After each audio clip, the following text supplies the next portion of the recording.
আগামী 26শে এপ্রিল রায়গঞ্জ লোকসভা কেন্দ্রে অনুষ্ঠিত হতে চলেছে নির্বাচনী নির্ঘণ্ট প্রকাশিত হওয়ার সাথে সাথেই গোটা দেশেই লাগু হয়ে গিয়েছে আদর্শ আচরণবিধি, যার জেরে বহু ক্ষেত্রে আরোপিত হয়েছে বিধিনিষেধ। এবারে সেই বিধিভঙ্গের অভিযোগ উঠল তৃণমূলের অধ্যাপক সংগঠন ওয়েব কুপার রায়গঞ্জ বিশ্ববিদ্যালয় ইউনিটের বিরুদ্ধে। জানা যায়, আজ দুপুরে রায়গঞ্জ বিশ্ববিদ্যালয়ের উপাচার্যের কনফারেন্স রুম ব্যবহার করে সেখানে নির্বাচন উপলক্ষে রাজনৈতিক আলোচনা করা হয়। উপস্থিত ছিলেন ওয়েব কুপার স্টেট কমিটির associate secretary Siddique Alam Ben এবং জয়েন্ট সেক্রেটারি পিনাকি রায়ও। সিদ্দিক বাবু বিষয়টি স্বীকারও করেছেন। তিনি আমাদের জানান, আগামী 30 তারিখ ওয়েব কুপার একটি কনভেনশন অনুষ্ঠিত হবে গৌড়বঙ্গ বিশ্ববিদ্যালয়। সেই কনভেনশনকে সফল করার বিষয়টি নিয়ে আলোচনা হয়। পাশাপাশি রায়গঞ্জ লোকসভা আসনে তৃণমূল প্রার্থীকে জেতানোর বিষয়েও আলোচনা করেছেন, এমনটাও জানিয়েছেন তিনি।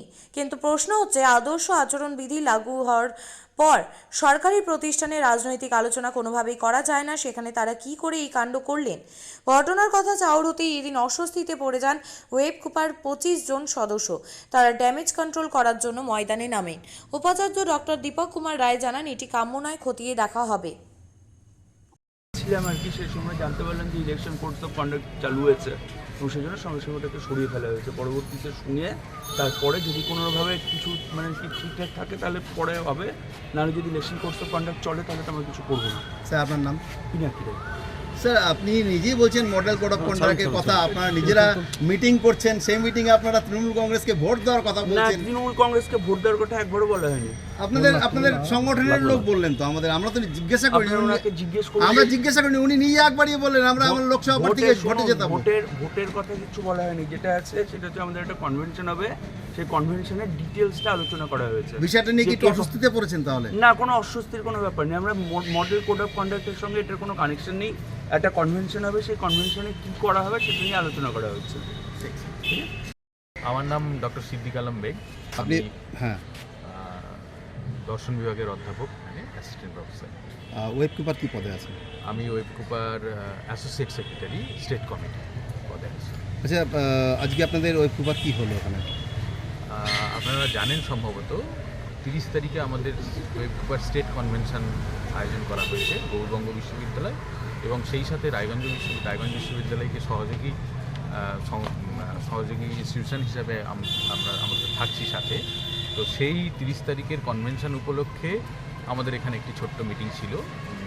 জানেন এখন এক্সাম চলছে এবং অনেক টিচাররাই এক্সাম ডিউটিতে ছিলেন। তার মধ্যে যারা উপস্থিত ছিলেন, আমাদের মিটিংয়ের বিষয়বস্তু ছিল মূলত স্টেট কনভেনশনটা কীভাবে সফল করা যায়। বেশি করে আমাদের এখান থেকে টিচার এবং আমাদের জেলা থেকে বিভিন্ন কলেজ, যেসব কলেজগুলো আছে এবং অন্যান্য আশেপাশের জেলায় যে বিশ্ববিদ্যালয়গুলো আছে তাদের সাথে যোগাযোগ করে পার্টিসিপেশনটা যাতে বাড়ানো যায় সেটা, এবং অনুষ্ঠানটাকে যাতে সফল করা যায়, 30 তারিখের অনুষ্ঠানটা সফল করা যায়, এটা মূল বক্তব্য ছিল আমাদের আজকের মিটিংয়ের। এবং দ্বিতীয় যে আলোচনা হয়েছে সেখানে আসন্ন লোকসভা নির্বাচনে আমরা কিভাবে আমাদের দলের প্রার্থীদের সহায়তা করব সেই বিষয়ে ছোটোখাটো আলোচনা হয়েছে। আর আমরা আমাদের সংগঠনটাকে নতুন করে ফের গড়ে তুলব, এই নিয়েও আলোচনা হয়েছে। দলের প্রার্থী বলতে আপনার কোন দলকে সমর্থন করছেন? অবশ্যই আমরা তৃণমূল, অল ইন্ডিয়া তৃণমূল কংগ্রেসের যারা প্রার্থী আছেন তাদেরকে সমর্থন করব। আচ্ছা, এই যে মিটিংটা হলো, এটা আপনাদের কোন কমিটি হলো? ডিস্ট্রিক্ট কমিটি বা কিছু? আপনারা জানেন ডিস্ট্রিক্ট কমিটিটা অনেকদিন আগেই ভেঙে দেওয়া হয়েছে, নতুন করে ডিস্ট্রিক্ট কমিটি এখনও গঠন করা হয়নি, শীঘ্রই হবে। উচ্চতর নেতৃত্ব থেকে সেই ঘোষণা করা হবে। তো আমরা এখানে স্টেট কমিটির পক্ষ থেকে আমি ছিলাম এবং আমার সাথে ছিলেন জয়েন্ট সেক্রেটারি স্টেট কমিটি ওয়েব কুপার ডক্টর পিনাকি রায় ছিলেন, এবং আরও আমাদের বিশ্ববিদ্যালয়ের অধ্যাপকরা ছিলেন। আচ্ছা, একটা জিনিস দেখলাম আপনারা 25 জন অধ্যাপক আমাদের সাথে ছিলেন। 25 জন? এই ছোট মিটিংয়ে, খুব শর্ট নোটিসের মিটিং, সকালবেলা। এটা পিআরডি হলে হলো? পিআরডি হল না, আমাদের vice chancellor conference. Vice chancellor conference. Vice chancellor ছিলেন? না, ভাইস চ্যান্সেলর তো স্বাভাবিকভাবে থাকবেন না। রেজিস্ট্রার ছিলেন? না, রেজিস্ট্রার কেন থাকবেন? এটাও West Bengal college and university Professor's অ্যাসোসিয়েশনের মিটিং ছিল। আচ্ছা, বলছি স্যার, আজকে দেখলাম আপনারা কিছু ফেস্টুন খুলে ফেলছেন নিজেদের মধ্যে, একটা না, ফেস্টুন খুলে ফেলিনি। আমাদেরকে জানানো হলো যে যেহেতু এই আমাদের লোকসভা কেন্দ্রে নির্বাচন আছে, শীঘ্রই নির্বাচন আছে, তো আমরা একটু দলের থেকে খোঁজ নিয়ে নেব যে এখানে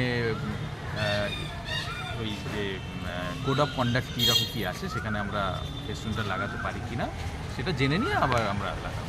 মানে কেননা আমাদের এখান থেকে আমাদের যে স্টেট অফিসার আছেন উনি জানালেন যে সম্ভবত একটি এরকম নির্বাচন বিধির জন্য এখান থেকে কিছু ফেস্টুন খুলে নিয়ে গেছেন প্রশাসন থেকে, নির্বাচন কমিশনের লোকজন। তো আমরা একটু জেনে নেব যে এটা লাগাতে পারি কিনা, আমরা দলের ঊর্ধ্বতন কর্তৃপক্ষ থেকে জেনে নেব, যদি লাগাতে পারি তাহলে লাগিয়ে দেবো। যদি না লাগাতে না ওই জন্যই খুললেন? হ্যাঁ, ওই জন্য। আচ্ছা, একটা জিনিস, আপনি যখন এমসিসির কথা তুললেন তার একটা স্বাভাবিক প্রশ্ন হচ্ছে, আপনারা একটা সুনির্দিষ্ট রাজনৈতিক দলের হয়ে ভোটের প্রচার করলেন, ভোটের আলোচনা করলেন, সেটা ইউনিভার্সিটি ক্যাম্পাসের মধ্যে, এইটা কি সম্ভবপর? কেন সম্ভব নয়? আমরা কি রাজনীতির বাইরে? না না না, সেটা না, মানে আপনি যেহেতু এমসিসির কথা বললেন আর কি, বলতে আপনি তো বললেন মডেল কোড অফ কন্ডাক্ট চালু হয়ে গেছে লোকসভা কেন্দ্রে, হ্যাঁ, সেই জন্য আপনারা ফেস্টুন খুলছেন, কিন্তু সেখানে কি আপনারা ভিসির কনফারেন্স রুমে মিটিং করতে পারেন? না, ভিসির কনফারেন্স রুমতে আমরা পারমিশন নিয়েই করেছি। ভিসির কনফারেন্স রুমে তো আমরা পারমিশন নিয়েছি, আমরা তো এখানে অধ্যাপকরাই ছিলাম, আমরা বিশ্ববিদ্যালয়ের অধ্যাপক রয়েছে, বিশ্ববিদ্যালয়ের অধ্যাপক বাদ দিয়ে কি অন্য কেউ ছিলেন এখানে? সেটাই বলছি, সে করতে পারেন কি না সেই ব্যাপারে কিছু না, এখানে আমরা ভিসির পারমিশন নিয়ে আমরা রুমটাকে ব্যবহার করেছি, হ্যাঁ, তো সেটা করতে পারি না কেন এমসিসি চলাকালীন? এখানে তো আমার তো মনে হয় কোনো অসুবিধা হচ্ছে। ওয়েবকো তো একটা রাজনৈতিক সংগঠন না, উনি বললেন সেটা। রাজনীতি সংগঠন বলতে আমরা রাজনীতি মতাদর্শে বিশ্বাস করি, যদিও এটা একটা অরাজনৈতিক সংগঠন। উনি নিজে বলেছেন, ঠিক আছে, একটা অরাজনৈতিক সংগঠন, কিন্তু একটা রাজনৈতিক মতাদর্শে আমরা বিশ্বাস করি।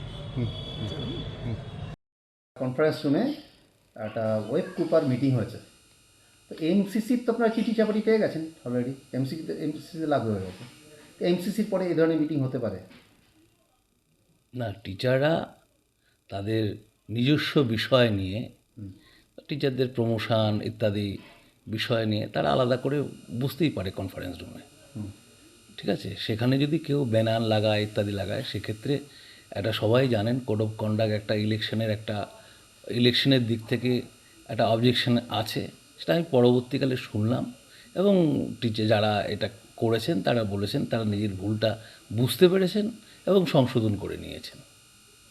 স্যার, একটা কথা ওনারা নিজেরাই বলছিলেন যে ওই কনফারেন্স রুমে বসে বলে যে ক্যান্ডিডেটকে জেতাবেন কী করে সে ব্যাপারেও ওখানে আলোচনা হয়েছে, এটি কি হতে পারে?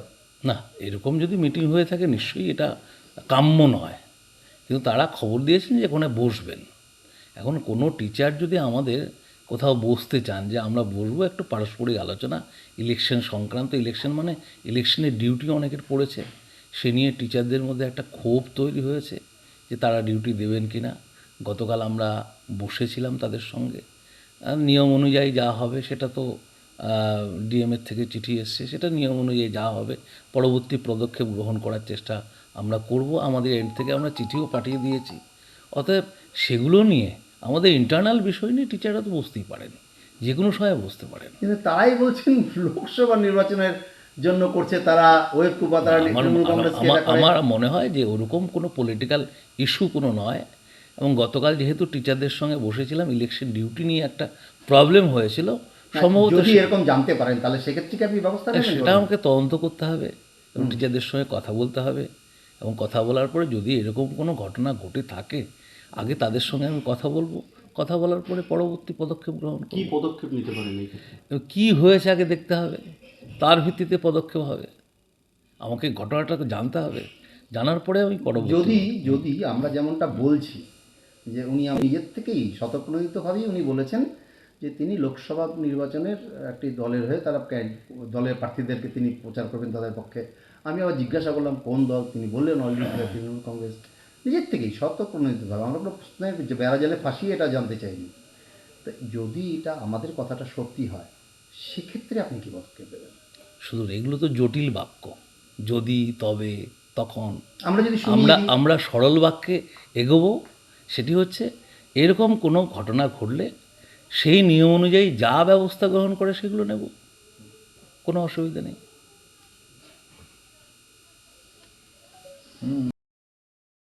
আপনি কি জায়গা কিনতে চান? তাহলে আর চিন্তা নেই। 34 নম্বর জাতীয় সড়কের ধারে রায়গঞ্জের নট্টপাড়ায় ঠিক বিপরীতে নিউ উকিলপাড়ায় আজই সুলভ মূল্যে জায়গা কিনুন, গড়ে তুলুন নিজের স্বপ্নের ঘর। তাই আর অপেক্ষা না করে আজই চলে আসুন আমাদের এখানে, দেখে যান জায়গা। মন পছন্দের স্বপ্নের প্রাসাদ গড়ে তুলুন আপনার কেনা এই জায়গায়। তাই আজই যোগাযোগ করুন আমাদের সাথে। আমাদের ফোন নম্বর 8617827851, 6295828881, 8617033767। তাই আর দেরি নয়, আজই আসুন নিজের পছন্দের জায়গা কিনতে।